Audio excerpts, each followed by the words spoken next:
बहिन बिना हमारा रोबाइया बे सुना सुना कालाई लागे।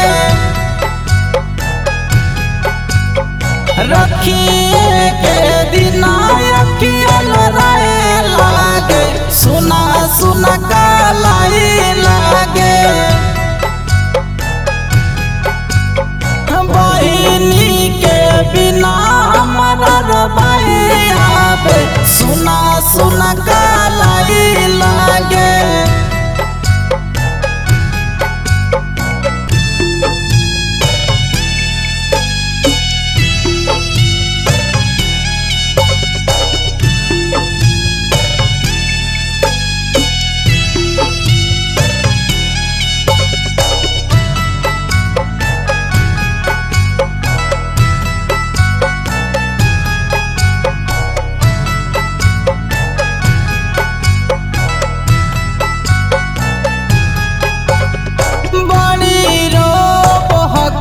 राम जी बाबू महतरिया भाई नई दे तल राम जी दे दे तल बहिनिया।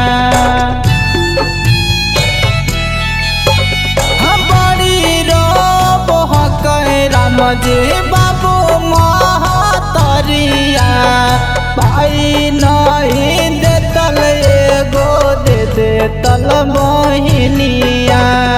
बहिन बिना हमारा रोबाइया बे सुना सुना कालाई लागे।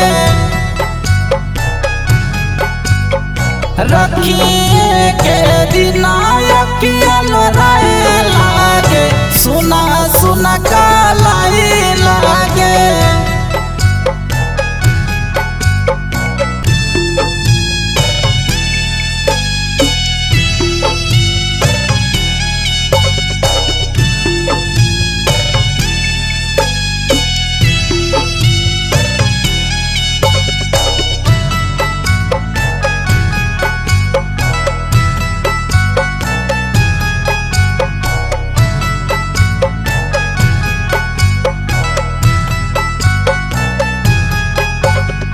बहिनी के बिना खुशी मिले ना कहीं ना भूषण राजा रोबे बहिनी के बिना।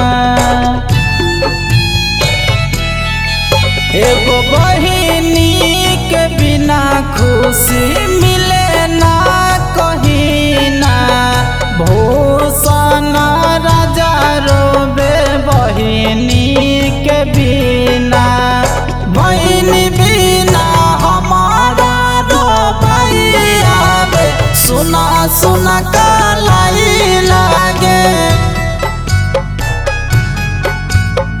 रखिए के दिन अखियल रहे लागे सुना सुना कालाई लागे।